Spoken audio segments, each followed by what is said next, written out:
আজ থেকে ঢাকার 2 সিটি কর্পোরেশন সহ চট্টগ্রাম, ময়মনসিংহ ও বরিশাল সিটি কর্পোরেশন এলাকায় হামের টিকা কার্যক্রম শুরু হয়েছে। চলবে 11 মে পর্যন্ত। ছুটির দিন ছাড়া প্রতিদিন সকাল 8টা থেকে বিকেল 4টা পর্যন্ত দেয়া হবে টিকা। এছাড়া দেশব্যাপী এই টিকা কার্যক্রম শুরু হবে 20 এপ্রিল থেকে।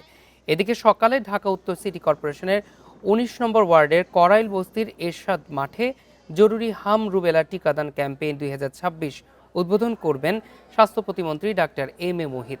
ঢাকা উত্তর সিটি কর্পোরেশনের 54টি ওয়ার্ডে 3টি করে টিকা কেন্দ্র থাকবে।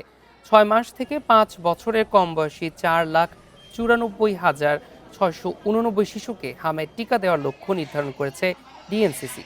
এদিকে শনিবার হামে ও উপসর্গ নিয়ে 2 শিশুর মৃত্যু হয়েছে। গত 27 দিনে হাম ও উপসর্গ নিয়ে মারা গেছেন 169 শিশু। স্বাস্থ্য অধিদপ্তরের সংবাদ বিজ্ঞপ্তিতে এ তথ্য জানানো হয়।